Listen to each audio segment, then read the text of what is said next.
So, hello everyone. I'm audible.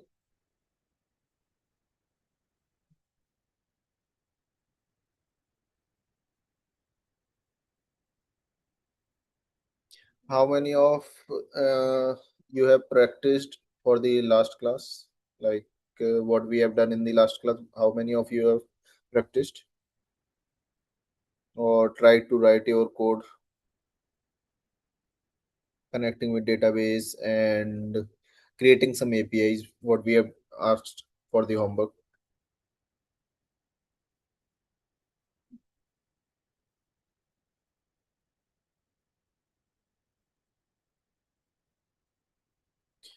How many of you have done the task we have given yesterday?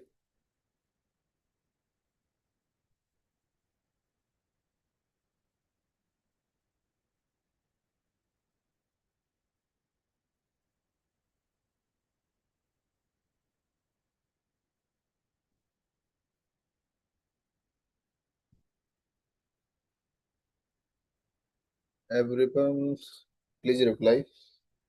uh, so we will know that how many of if you have done the work we have asked for yesterday or not.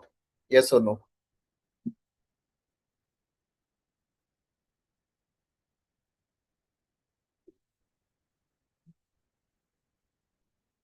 What we have done in the yesterday's class?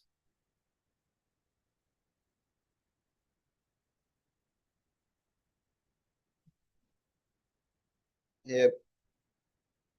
Am I audible now?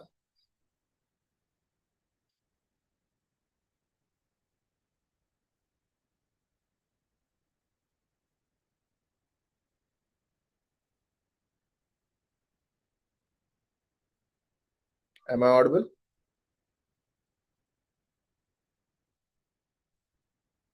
Wait.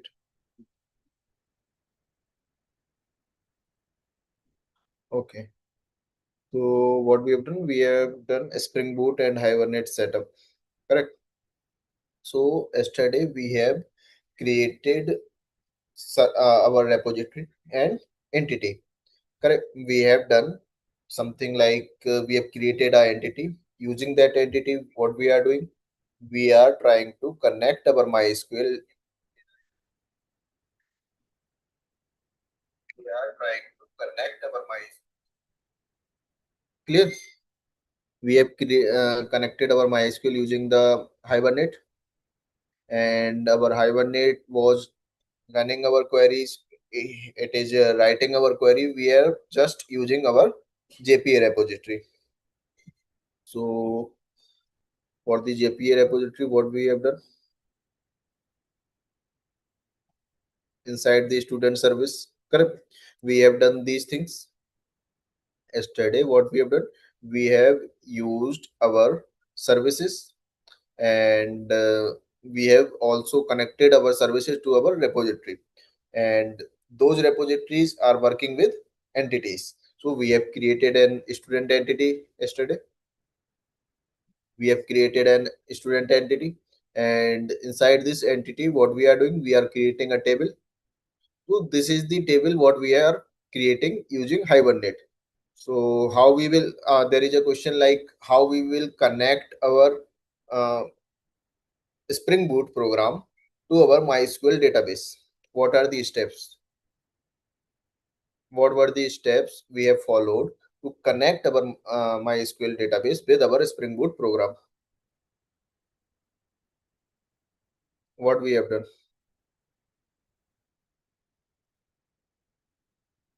We have connected our MySQL, like we have connected our MySQL using Hibernate. So how we have connected it? We have write down our Spring data source URL. We have write down our Spring data source username. So what we are doing here, before writing this, what we have to do, we have to add the dependencies to connect our JPA with MySQL. So what are the dependencies we have added? One was Spring Boot starter data JPA. What we have done, we have used a dependency name as Spring Boot Starter Data JPA. After that, what we have done, we have also added MySQL connector J. Why we are using MySQL connector J? Because to connect with our database, we need a driver. Correct. To connect our database, we need a driver here. So what will be the driver here? MySQL connector J. Correct. It can be different for different databases. If we are using Oracle database, we need something like Oracle connector. Correct. Or we can say if we are using PostgreSQL, then we need PostgreSQL connector. Here what we are using MySQL, so we need MySQL connector J here. And to work with our JPA, what we need to add our Hibernate, or to implement our Hibernate inside, use our Hibernate inside our Spring Boot program, what we need, we are using Spring Boot Starter Data JPA. Correct. So using this library or this framework, what we are doing, we are using our database connect with Java program. So what is the Hibernate here? ORM. What are the ORMs? What is the ORM?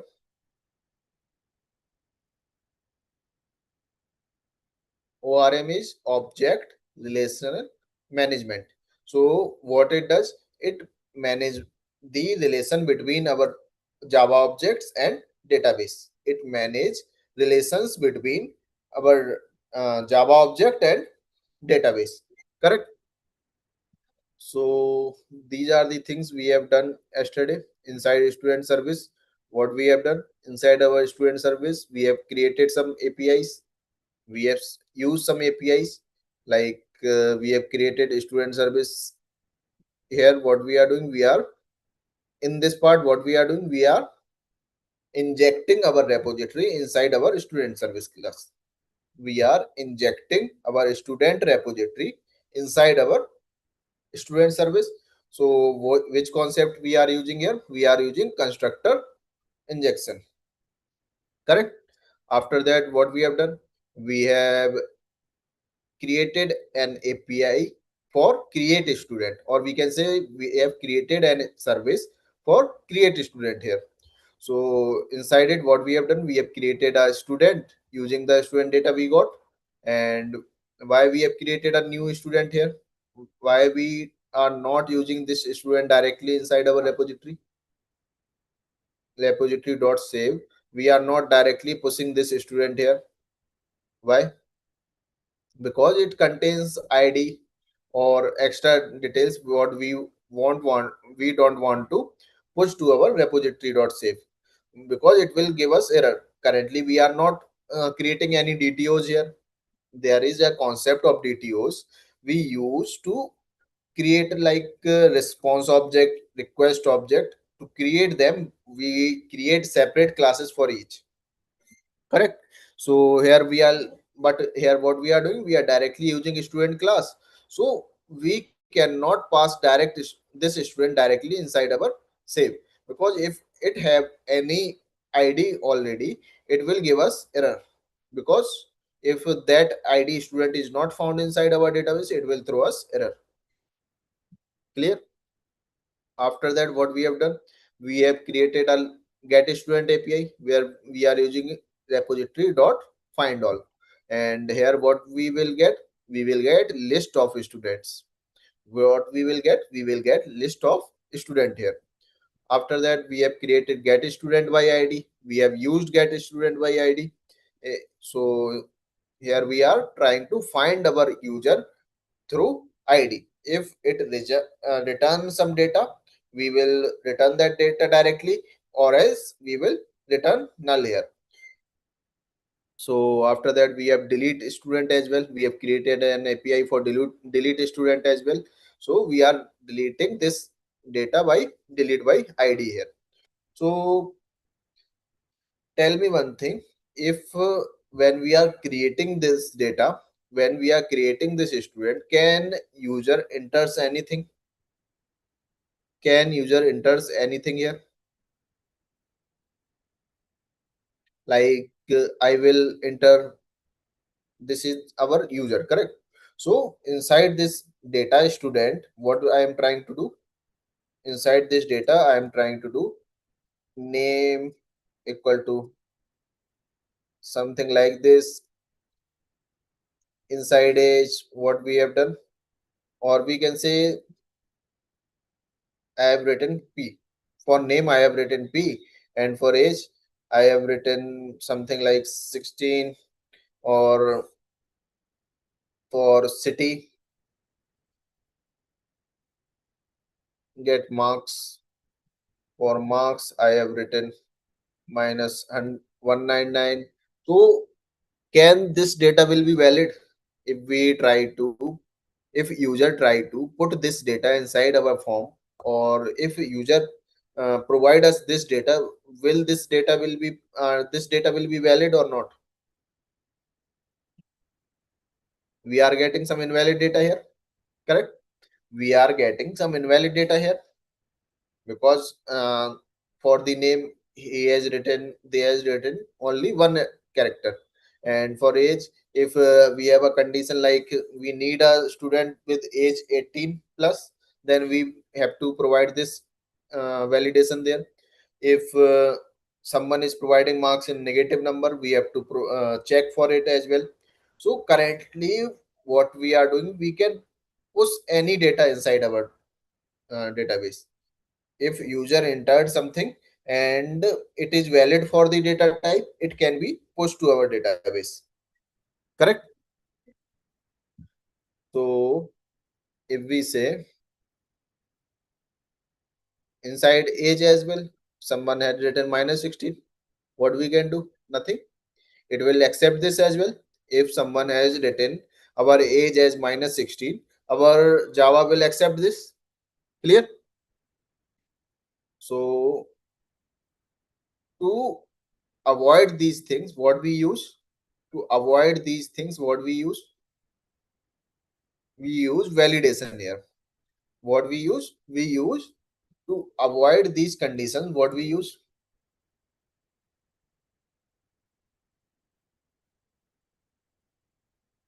We use validation here. What is the validation? Can anyone tell what is the validation here?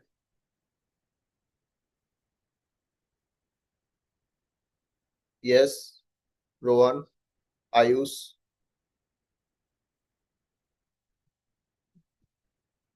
What is the validation?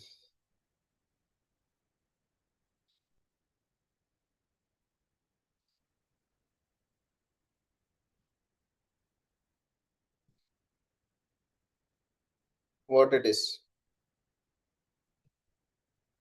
To check data is correct. Correct. So we can say validation is the process of checking whether user input satisfies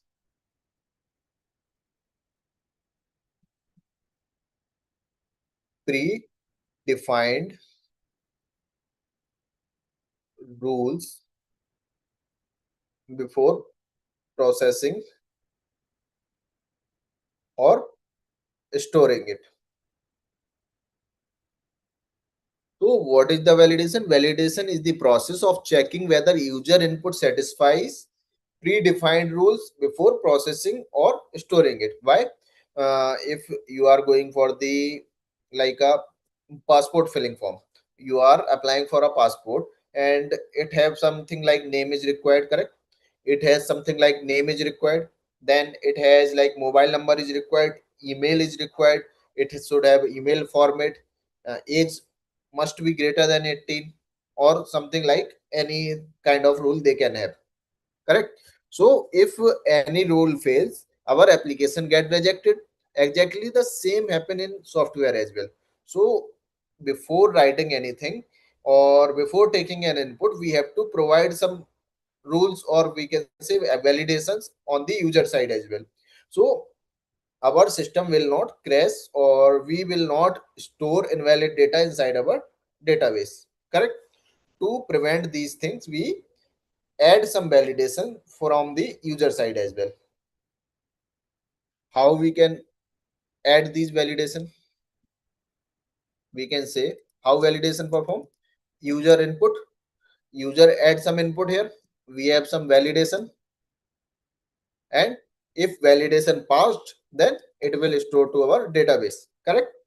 If our validation passed, then our data will store into our database. Without validation, we will get invalid data or bad data. So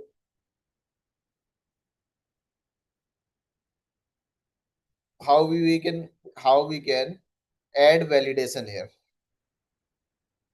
inside our Spring Boot? How we can add it validation? To define this, Spring Boot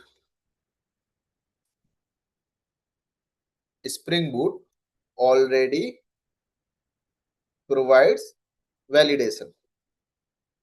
What?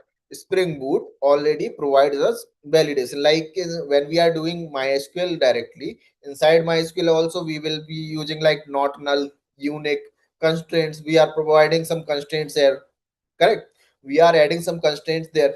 So inside Spring Boot also we can directly use those validations to define those rules. So how we will can define some validations here? If I will write not null here, then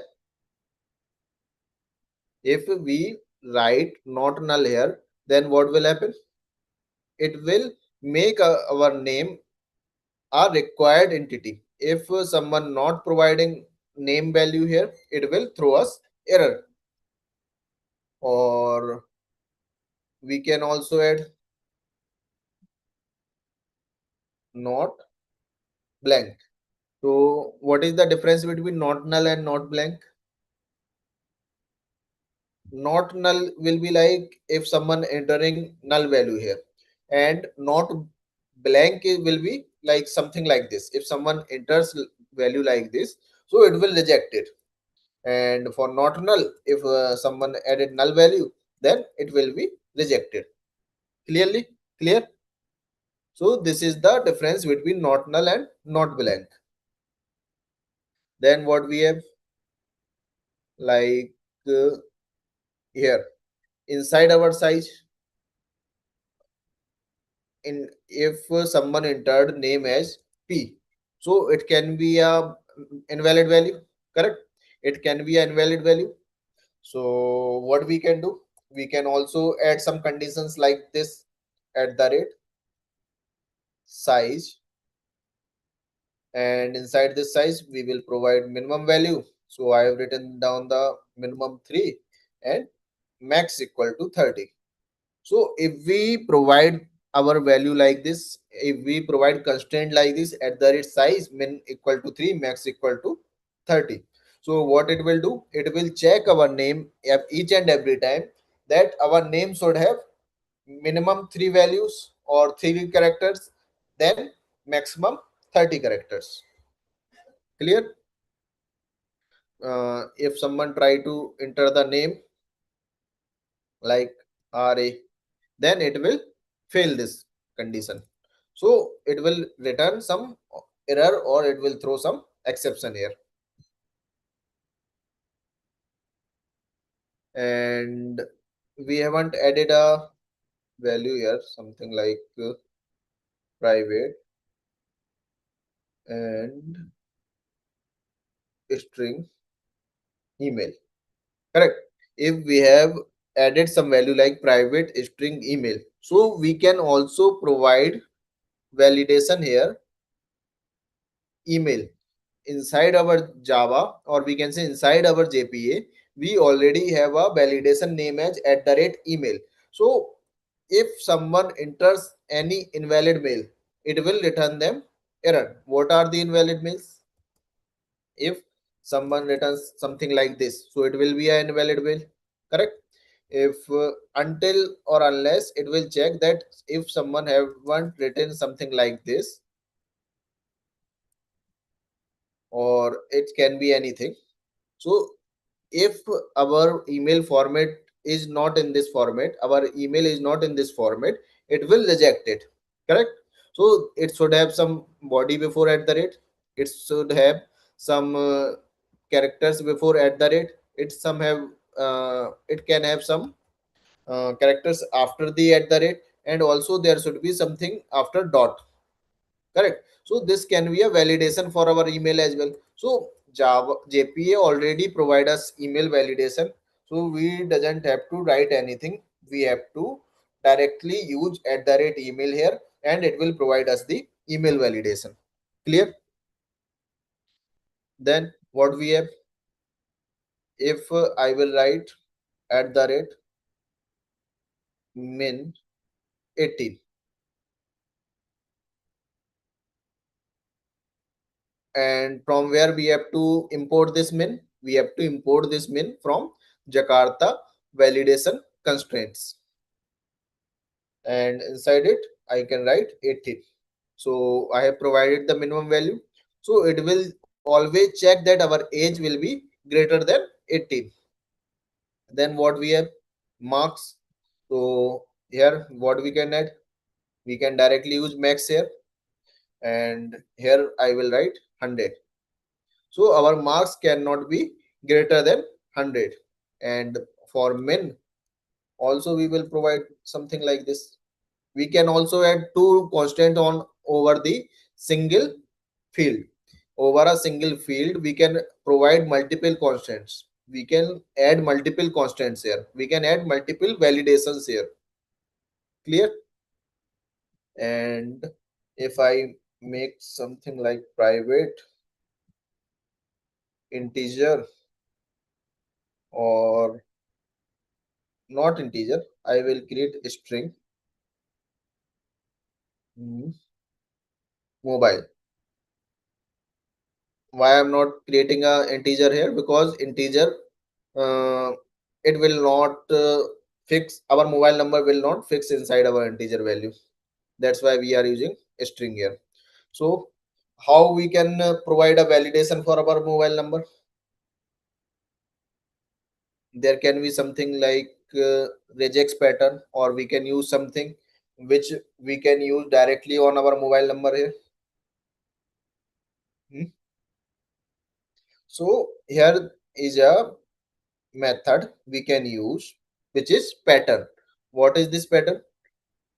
If we are using this pattern, we can directly add validation on our string using regex.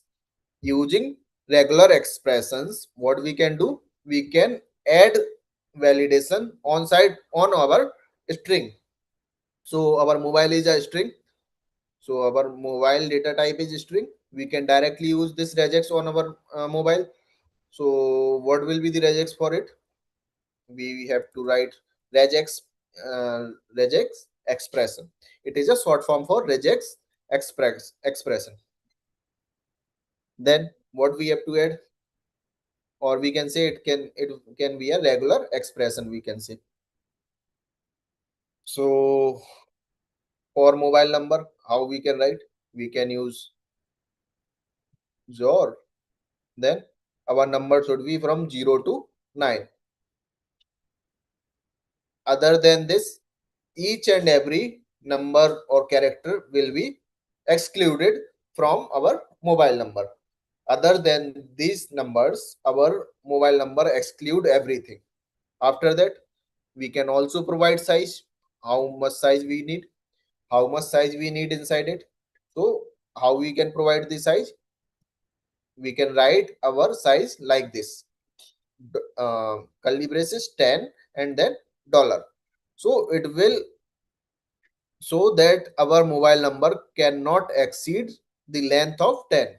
We can directly write it like this. So here we have provided two things. One is our number should be between 0 to 9. Our number should be between 0 to 9, and then we have provided our size should be 10 digit. Clear? So if I write, if I generate getters and setters for those also. And did we have created something like,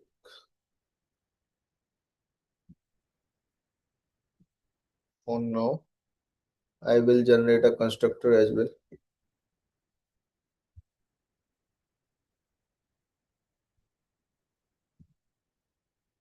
Okay. So what we have created a constructor here as well, and we have added the getter setters for our mobile. Correct. Now, if we run this program, what will happen? If we run this program, what will happen? If we try to run this program, what will happen here?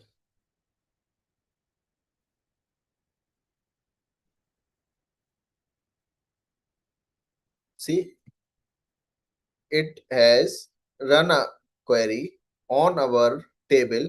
What is the query it is running? What is the query our Hibernate is running? We have just altered our student table, correct? We have altered our student table and provided some validations over there.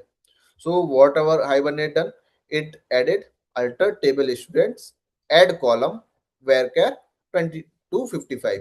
Then what it done, it has added our column name as mobile here, alter table, modify column name varchar 30 not null. So it has added this validation. It only had added validation for name, correct? It only had added validation for name. It doesn't have added any validation on our age like min 18 or max 100 or min 0, correct? It doesn't have provided any validation for size min equal to 3, max equal to 30 or not blank. Why? Because these validations will be handled by Hibernate. They will not be handled by our SQL. It can be directly handled by our Hibernate here, and or we can say JPA. It can be handled by our JPA. So if we go to the our APIs, if we run our API again,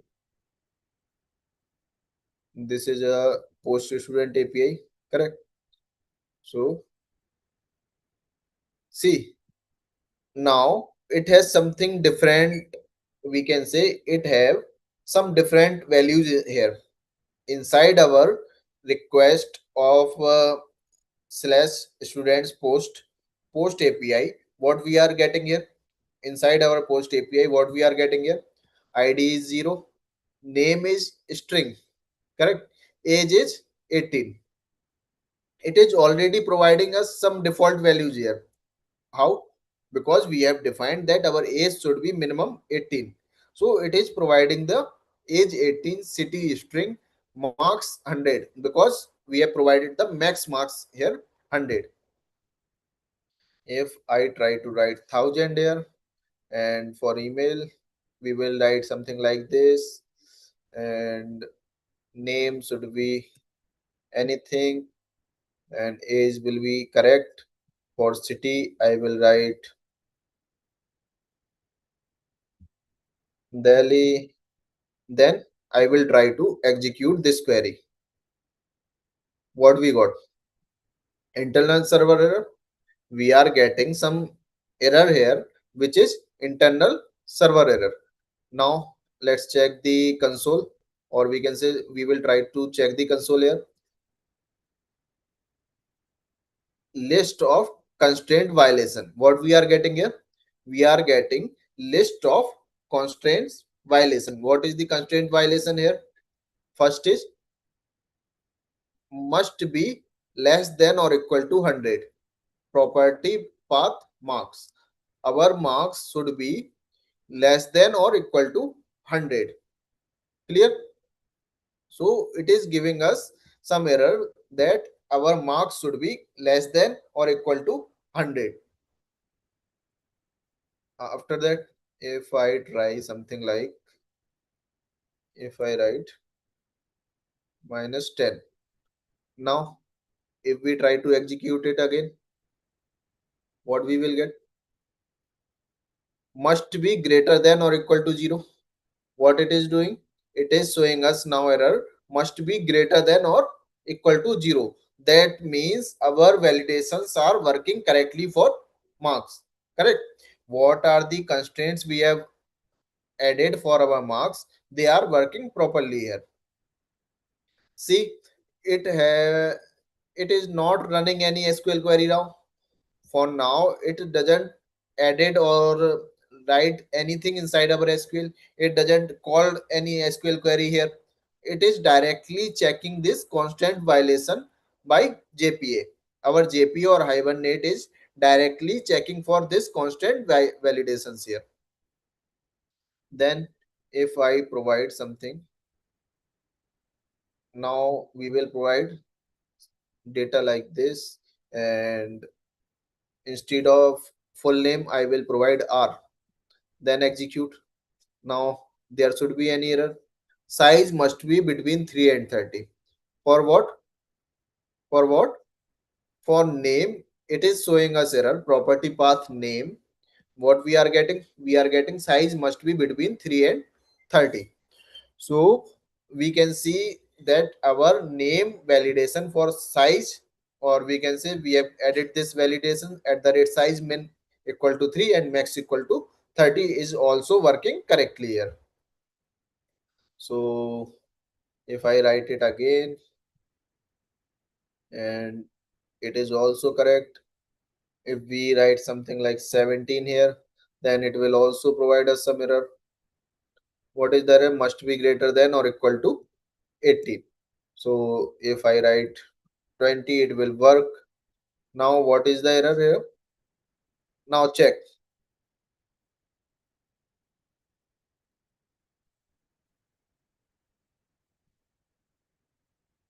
So we have added the everything here. We have added everything here. Correct? We have added everything here. We haven't added anything like email. And for this email, what we have done, we can write message as well here.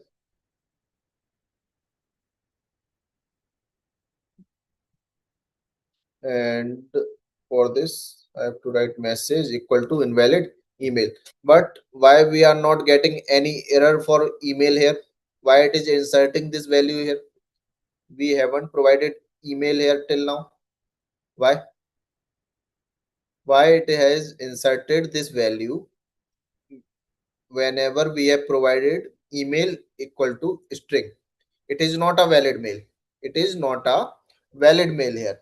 But it is not throwing it is also not throwing any error. It is directly calling this Hibernate query, or we can say it is directly calling this SQL query, which is insert into student. Why it is not throwing us any error now? There must be a reason. Why it is not checking for mail? Can anyone tell? See, inside this student, what we are doing, we are creating a new student here, but we are not entering the value for our mail here. We are not adding any mail here. So it is entering only null value here. So if I write student dot get email, comma, student dot get mobile. Now what will happen? If we write our program like this, what will happen?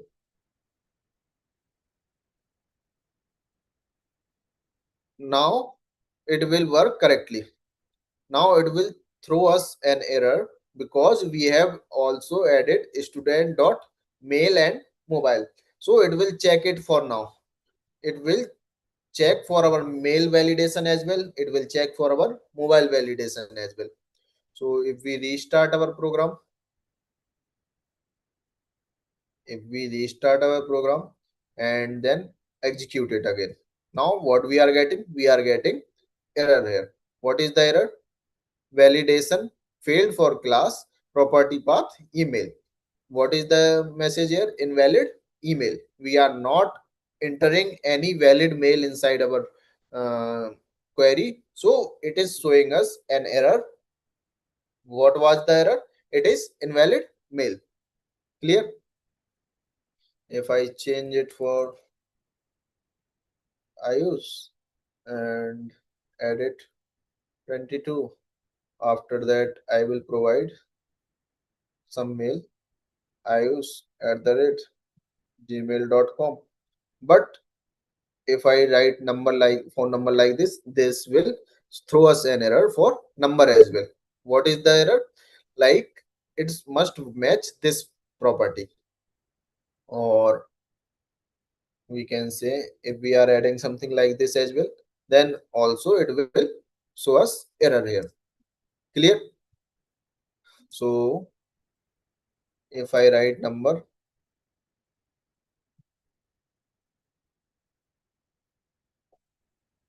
now execute this query.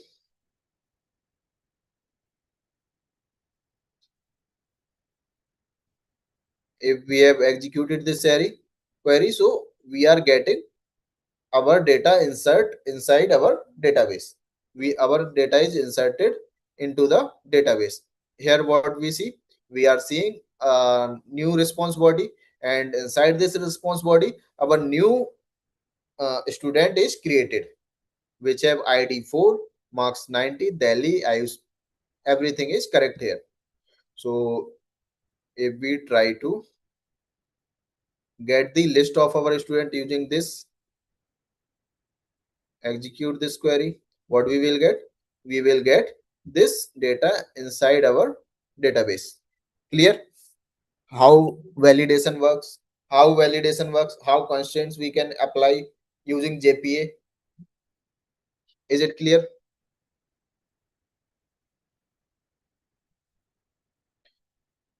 If it is validation is clear to us, then give a thumbs up or write yes or no. If validation is clear to all, or any doubt in this validation, how we can apply validation inside our JPA.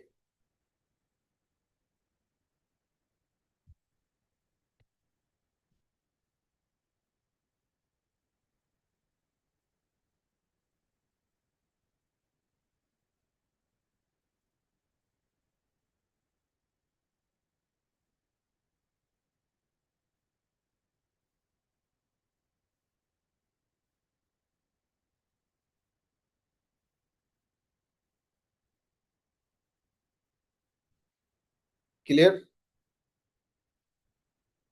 Now, if we talk about the exception, what is an exception? If we say that currently what we are doing, we are added some validation here. We have added some validations here, correct? But did uh, we are handling our exception correctly or not? Users seeing the correct response from our side or not? What our users showing when something went wrong? It is showing something went wrong or status code 500, correct? Whenever we entered some faulty value here, what we are getting inside this? If we insert something like if I am writing something like this, so what we are getting in the response? Internal server error, correct? What we are getting here? We are getting internal server error. So we are not able to understand what went wrong here. We don't know that we have entered wrong mail here, correct? We won't know that what we are entering wrong here. So how our user will know that what is the issue here? Can our user know?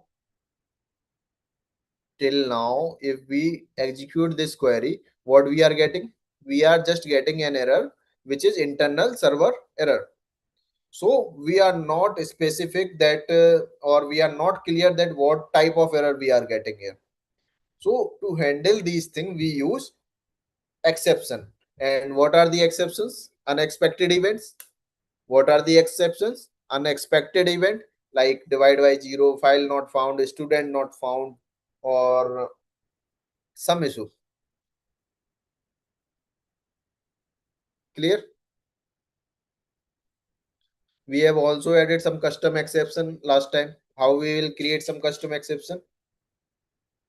If I will create an exception inside this, so what we can do?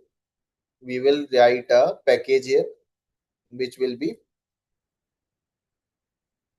if someone has missed the class of exception, it already on YouTube. You can directly watch it after this lecture. And for exception, we will create a new exception here, which will be a custom exception for us. So I will create student not found exception. Correct. So I will create a class name as student not found exception, and it will extends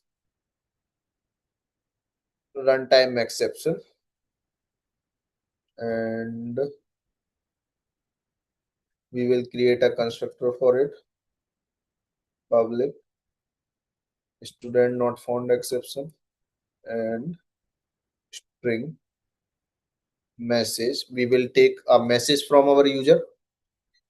User will be like whenever we are calling this function, we will provide a message there. Then we will pass this message to our super. What is this super is doing? What is this super is using here? What our super is using here? Why we are using this super? To call the constructor of runtime exception. To call the constructor of parent class. Correct? We are using super method here to call the constructor of runtime exception. Clear? So we have discussed this in to the inheritance class. Why we are using this extend? Why we are using this super? We have already discussed in our inheritance class as well. So inside this, we are trying to call the constructor of runtime exception. Clear? So we have created a custom exception here. We have created a custom exception here for what? Student not found exception. Where we can use this exception? Where we can use this exception? In this query, we have written something like we have created this. Correct? We have created student's ID. So if I will provide ID something like 11 here, then execute, what it will return? It is returning hmm,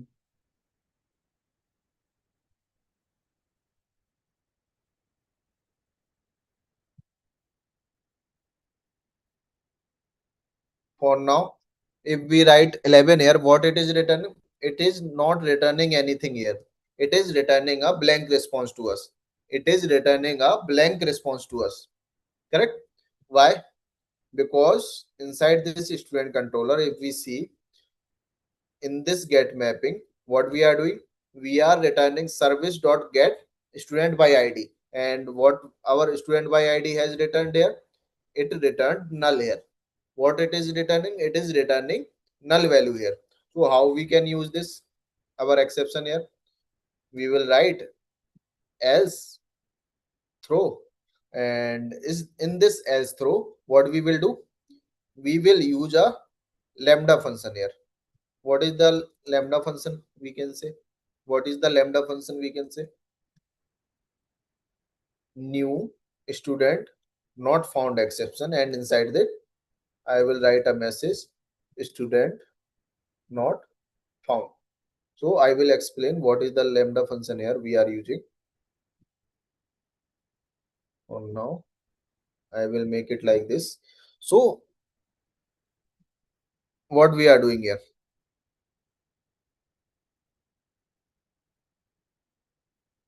Let's see what we are doing here.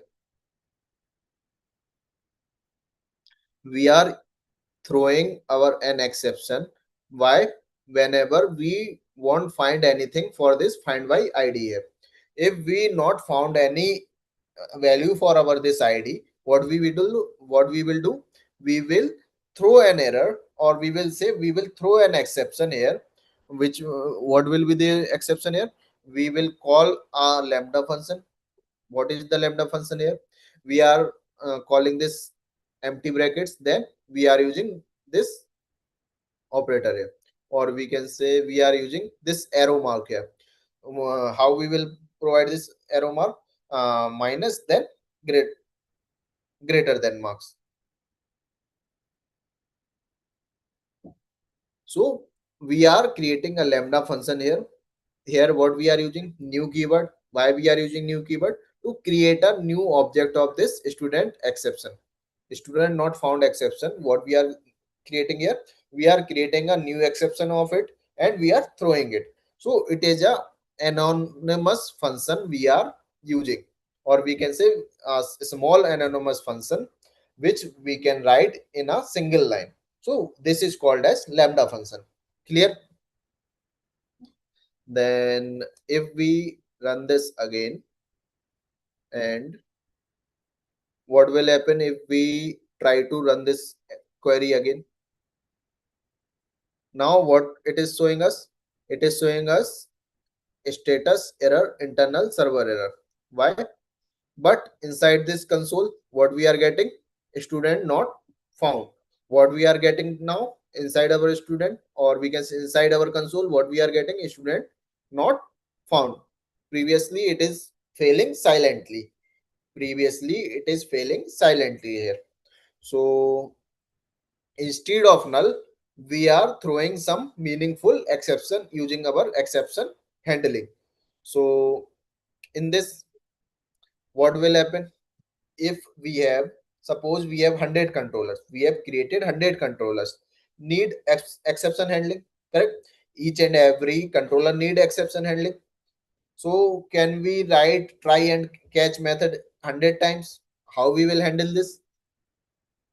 Inside this home controller or student controller, if we have to handle this as well, what we have to write? uh, Try, and inside this try, I will return service dot this thing, then I will write catch, and student not found exception e, and this catch. Can we return student here? Can we return directly student here? No. So to handle this, what we have to do? To handle this, what we have to do? How we can return a exception here? Currently what we are doing, we are just getting a something like if we say, what we are currently what we are doing, we are getting a request from our user, we are just returning the student value here. But now how we will return something here? How we will return something here? For this, we have a response entity. We have a response entity. Using that, we can handle our exception directly from our controller. Clear? Using controller, we can handle our exception using response entity.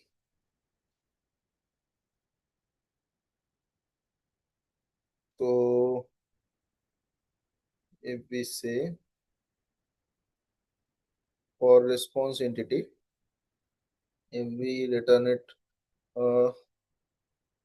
response entity, and inside this response entity, what we will do to handle this exception? What we will do? What is the response entity here?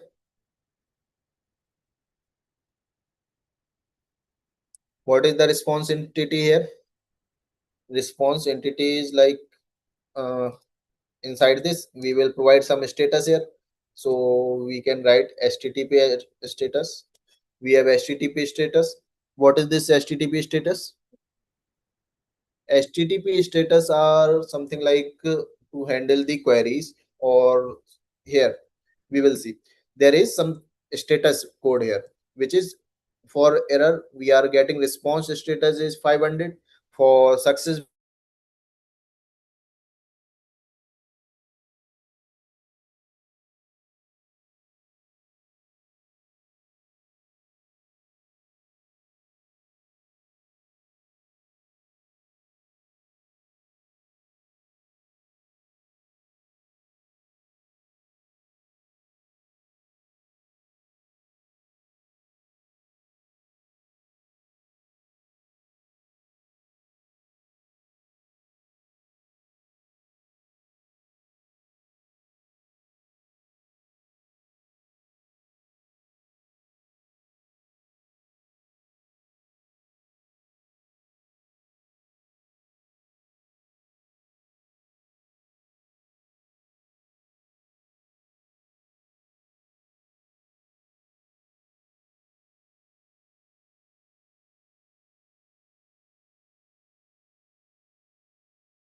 Hello.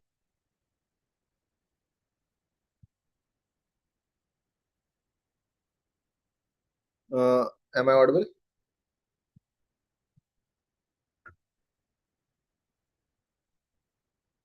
Am I audible now? Sorry, guys, there have some network interruption, so video got disrupted for now. Please wait. Please wait for a second.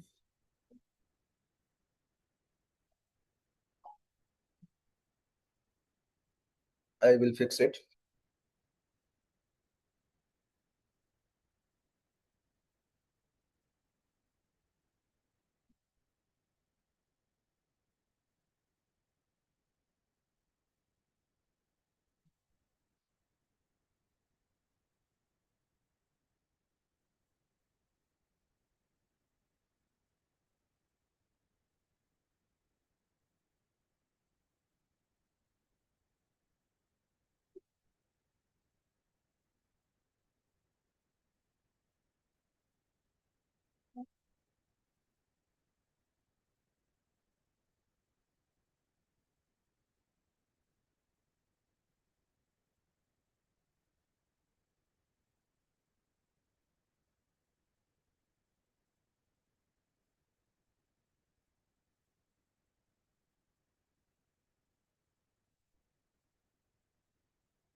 So I will share my screen again. Tell me if my screen is visible or not. Is my screen is visible?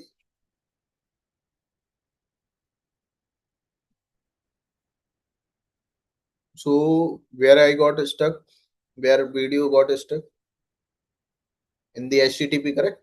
When we are discussing about the HTTP codes. So what are the HTTP codes? We have multiple kinds of HTTP codes for each and every event. It can be success, it can be info, it can be error. So we have multiple kinds of HTTP code already defined by our server, or we can say standard codes. These are the some standard codes which is followed by each and every developer or each and every software. These are the hypertext. We can say what is the HTTP hypertext transfer protocol. So whenever we try to transfer some data, or we can say when we are transferring some packets over a network, we use HTTP. So it has some protocols, and for those protocols, it has some code. It define their state of their network by using code.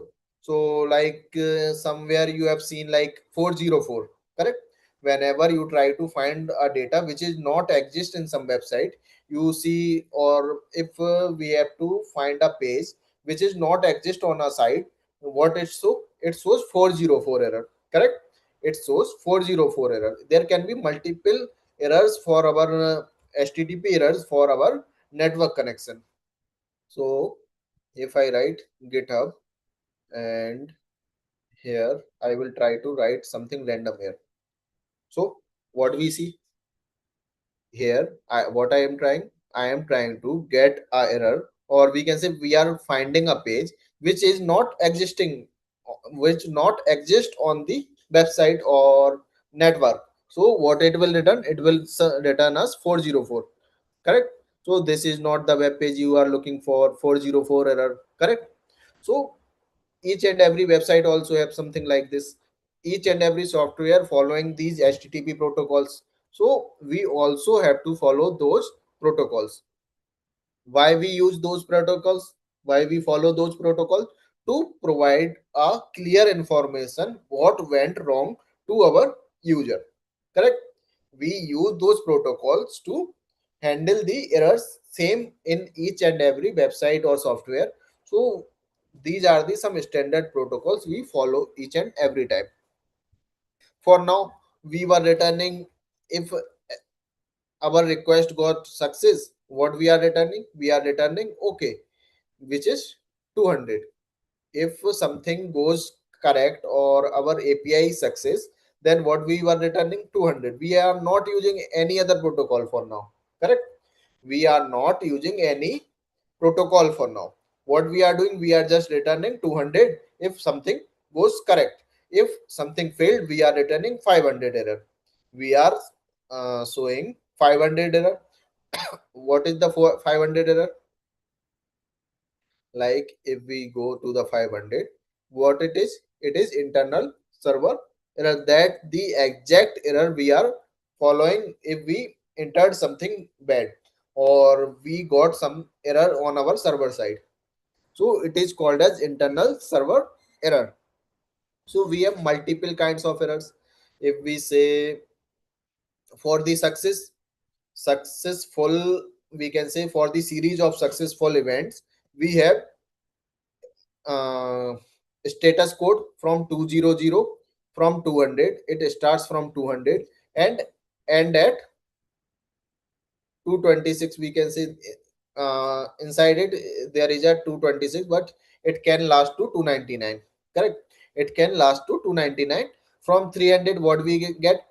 From 300 status code we got redirection. From 300, what we got? Redirection. uh, State of redirection we got, we show status code as 300 or 301 in the series of 300. And if something goes wrong or there can be a error, it will followed with client error. If it got some client errors, it will followed from 400 to 499. Then we got 500 errors. What are the 500 errors? We got 500 series error. What are these? These all are the server error.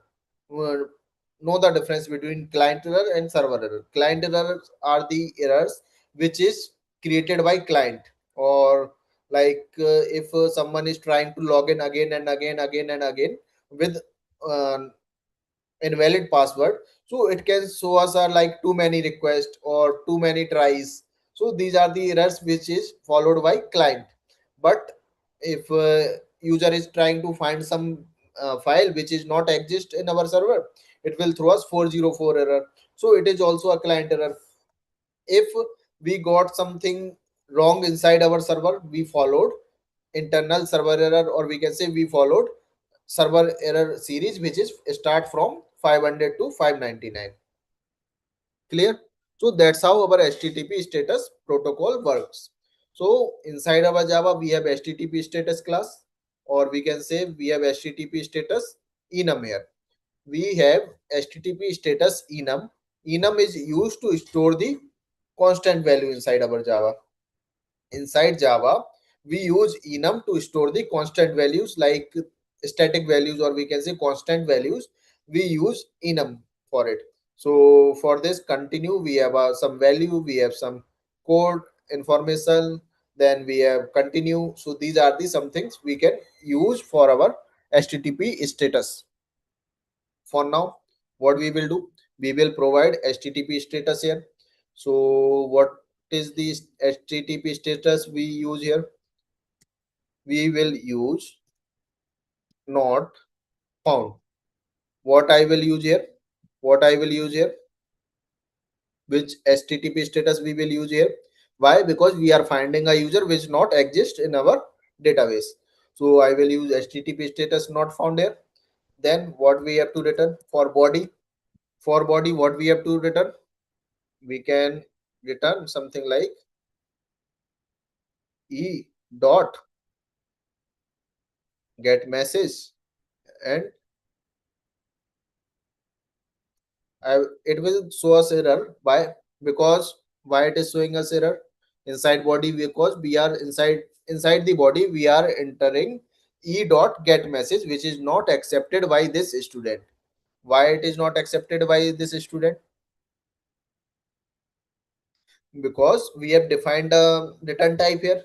As a student, our function get student function requires a return type of a student here, but we are returning something like e dot get message. So it will show us a error, or we can, so it will show us some syntax error for us.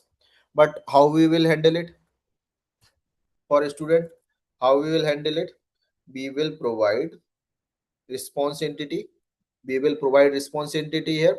Then question mark. If I write response entity with question mark, it will accept anything. In the response, it will accept anything, but it should be a response entity. So how will return this? How we will return this? We have to use response entity here as well. Then I will write okay, and this okay I will return the value of our student. So now it will work correctly. So that's how we can handle exception inside our Java controller.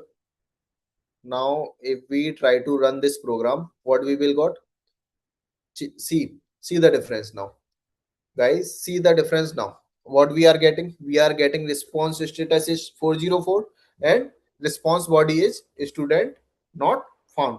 Now our client will know, or we can say our user will know that where he went wrong, where he had entered the wrong value. Why? Because we haven't provided any, we don't have any student with this ID, or we can write plus ID. And here also I will write something like this. Rerun this program.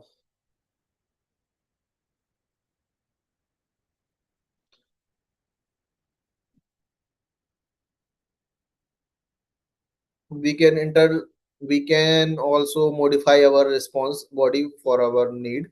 And but see what we are getting now. We are getting a correct response code for our query, and we are also getting the correct response body for our query.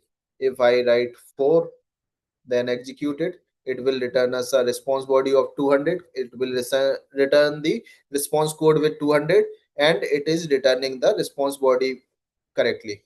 Clear? So that's how our exception handling works when we try to use this thing. But it will work, correct? But we have another problem here. So, like inside our controller, it can have multiple methods like add a student, update student, delete student, get all students, search student, login, register. Inside a controller, we can have multiple methods. So, for every API, can we write try and catch again and again? It is a good practice. What we have to do, like we are repeating these try and catch each and every time. What we are doing, we are adding these try and catch again and again inside our program, correct? So to maintain this or to avoid these things, if see we have 100 controllers. See, if we have 100 controllers here, what will happen? Code becomes repetitive. What our code become? It will become repetitive. It have difficult to maintain. It will be ugly. Why ugly? Because we are writing repetitive code again and again inside our controller. Then it will be hard to update. It will be hard to update.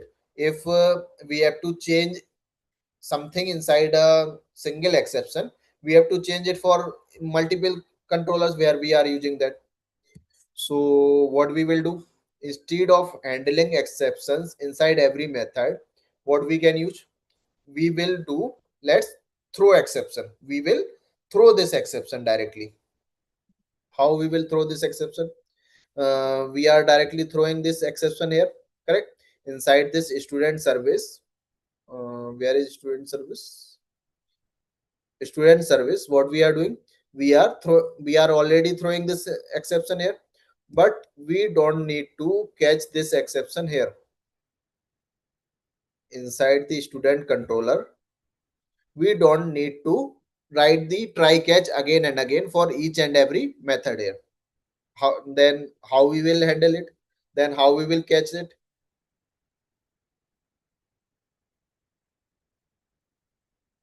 Can anyone tell how we will handle this thing? What we have used here? Can anyone tell? This is the response entity. Response entity, leave the controller for now, or leave the advanced topic, we can say global exception. We will see something like, if it is going too hard for us to understand, like what we are doing here. First, what we have done, we have written a program with just returning the get student by id, correct? We are just returning the student here, correct? Now what we are doing, we are returning a response entity. We already know in a http method, or we can say in a http mapping, what we got, we have two things. One is request, and second one is response. How our http communicate? Can anyone tell how our http communicate? We have two things. One is request and one is response. http, one server send a request to another server, then this server will respond with their reply. So what we are doing, we are getting a request for our data, we are getting a response for our data, request for our data. How we are getting this request? Using the get mapping and id, correct? We are getting this request with this id, that serve me a data for this id, correct? So what is happening here? We are just trying to,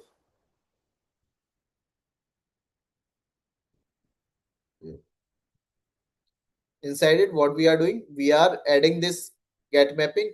First, what we are doing, we are just in returning this service dot get student by id directly, but we are not handling these exception. What we are facing, it is throwing us a error known as 500 error, which is internal server error for each and every request. If something goes wrong, it will directly return us something went wrong.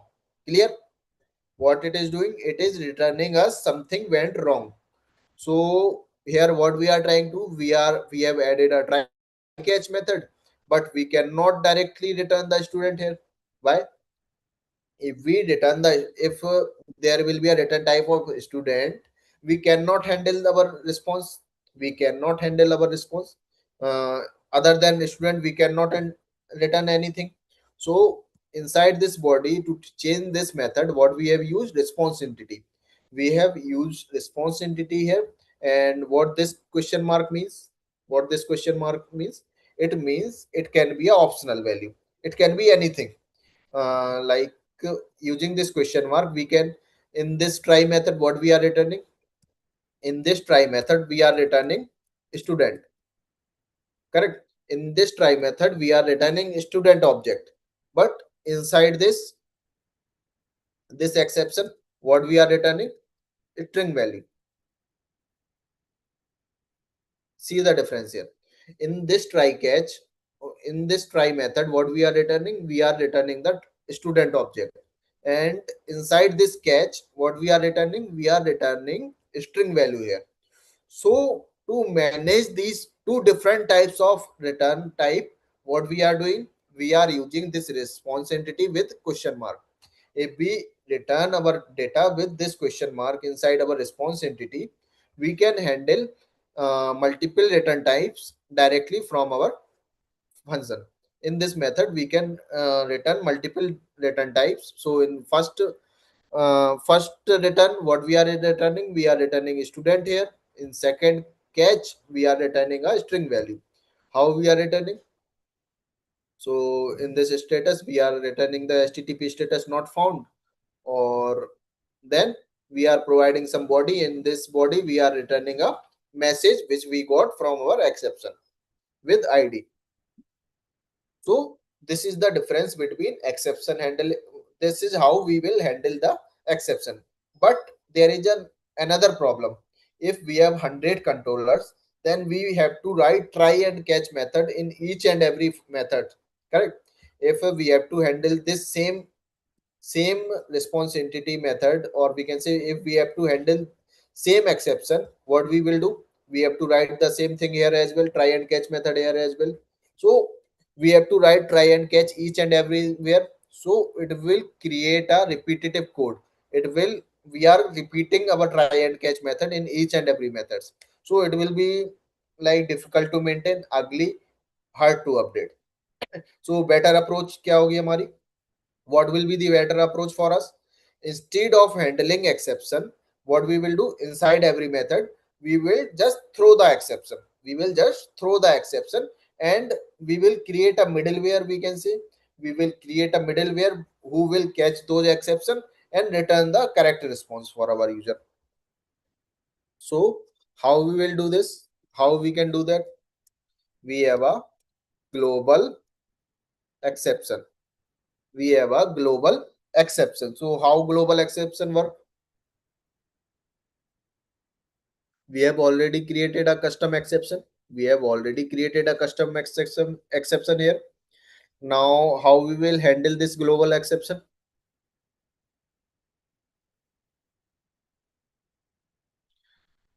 For this, I will create a new Java class name as global exception handler. Correct. I have created a new class name as global exception handler. Now how it will work? We have to provide REST controller advice. So what is this REST controller advice here? What is this REST controller advice? We can say advice means helping every controller. What we are doing here? Using this advice, what we are doing? We are trying to help every controller here. So we will not using try catch inside each and every controller. We will directly use this advice. So it can be some advanced topic for us. If I can say it is not that much difficult. Let's see first, then we will explain it. So how we will create a exception advice here, or we can say how we will create a REST controller advice using this. We have a exception handler here,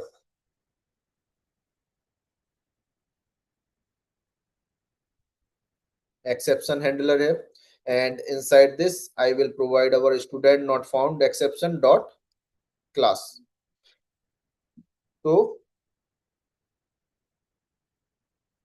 then I will create my method here, and method will be response entity string and handle student exception.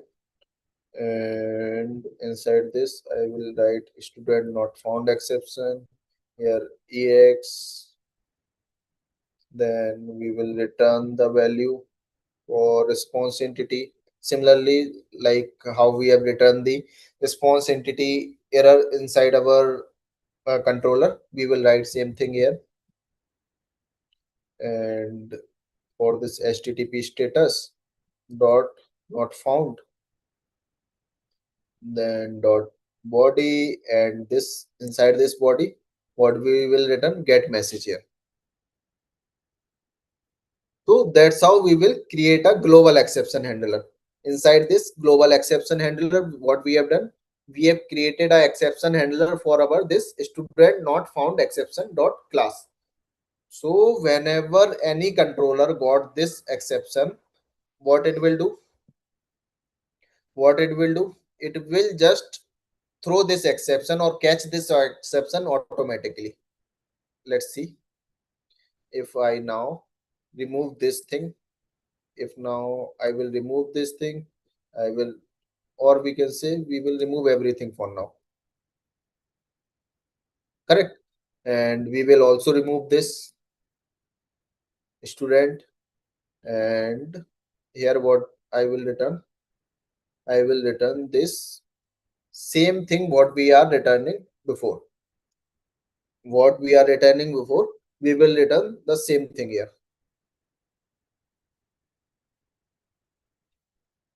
Or here also I will return and delete dot student.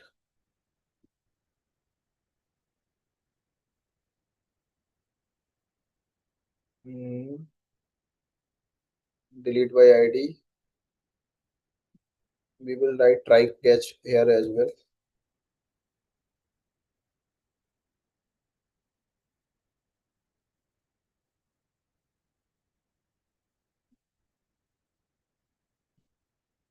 And throw.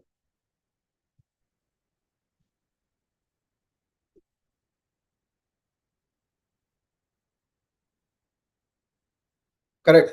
So what we are doing here, we are creating a try catch method here, and we are throwing this exception here if something went wrong. So here void integer, and here we cannot return anything. So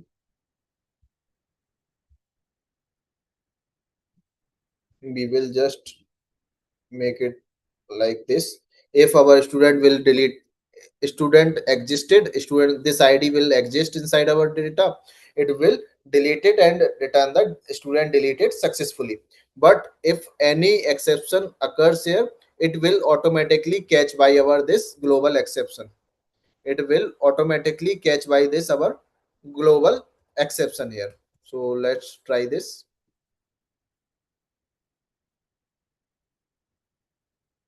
And here I will write something like 11 and then execute.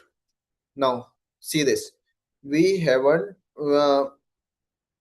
we are not writing anything here, we are not handling any exception here, we are not handling any exception inside this get student. But what we are getting here, we are getting error response status is 404. Why we are getting this student not found? Why we are this getting this student not found here? Because we have created a global exception handler here, and we have added this rest controller advice. So what this advice do, it will, advice means helping every controller, it will be a helper exception controller, or we can say it will be a helper for each and every controller. Whenever it will get this exception, in this exception handler, what I have written, I have written student not found exception dot class. So whenever it get this exception, it will run this program. Whenever it will automatically handle our response if we got some exception inside our controller. Clear? So whenever he, our exception handler got this student not found exception, it will throw the exception directly. So we don't have to write this try catch method in each and every method here. So if we try to use this delete query as well, inside this delete query, if I write 19, then execute, then student deleted successfully. Why we are getting this? Why we are getting this student deleted successfully in this delete student? Because it is not throwing any error here. Inside this, our this line will not throw anything. If we are using delete by id, it will not throw any error here. So what we can do, we can do repository dot find by id dot or as throw, same thing like this. We can write it here as well. We will use this thing here as well. Why we are doing this? Why we are doing this? Because this delete by id will not return anything if it is not this is not existing inside our delete student table. It will not return anything. So what we will do, we will call this function. If we got some error, or we will if we got some exception inside our data, it will throw it directly. So we don't need try catch here as well. Now, if we try to execute this, we will got response status 404, because it is handled by our because it is handled by this line already. Clear? So that's how we will create. We can say that's how we will create global exception inside our Spring Boot program. Is it clear? I think it can be a difficult thing to understood in a one go.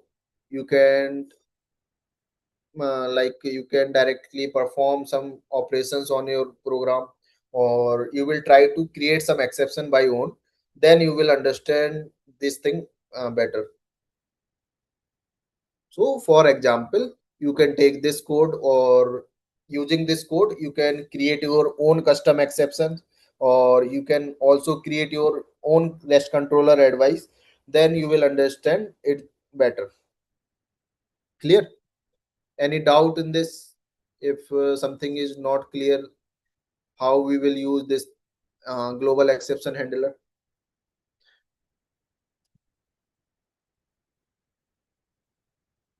Any doubt in this?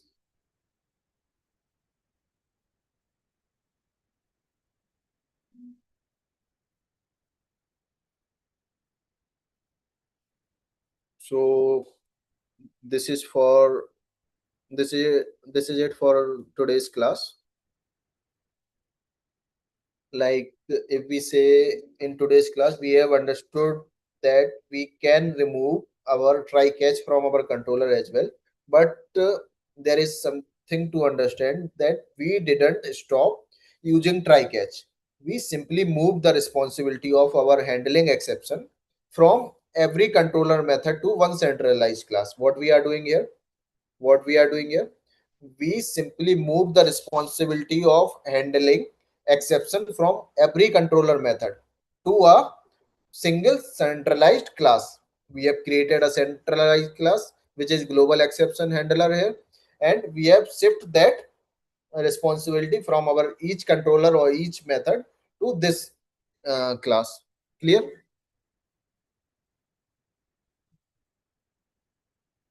So what is the, we can say, what is the benefit of using this rest controller advice? Let's us write it once and you reuse it across entire application. So what a rest controller do? Rest controller advice do? It let us write it once and reuse it across entire application. We don't have to write each these exception handler again and again. Or inside the controller, we don't have to use try catch to handle those exception direct. It will something we can say, let's check a cricket match. We have a cricket match, correct? So what are there in the cricket match? What we have? We have a batsman, we have a bowler, correct? We have a batsman, we have a bowler, and we have a fielder, correct? So if we are bowling, when we are bowling, then it is a responsibility of bowler ki they can catch, they can catch if like someone hit a shot, correct? If a batsman had hit a shot, it is not a responsibility of bowler to get the ball again and again. There are dedicated fielder for it, correct? There are dedicated fielder for it. So whenever batsman hit a ball far from the bowler, some fielder will throw it again to the wickets, correct? That's how our global exception handler as well work. We have a controller which is a bowler for us. We have a controller which is a bowler for us, and global exception handler is a fielder for us. In a cricket term, if we see, global exception handler will work as a fielder for us. So whenever some ball goes from the pitch, or we can say whenever a ball goes far from the pitch, it will be handled by our fielders, correct? That's how our global exception handler work. ऐसा तो नहीं होता है ना, like if a batsman hits a ball, bowler is running to the ground and for gather the ball again, correct? So that's how our global exception handler work. Clear? Yeah, I know my laptop battery is low, so let's end this class for now. We can end this class for now. So in this we have learned about the like validations. Today in today's class, what we have done, we have learned about the validations, then we have learned about the exception handlers, or we can say how we handle the exception inside our Java Spring Boot program. Then we have learned about the global exception handler as well. So these are the things we have used today. Clear? So let's end the class for now.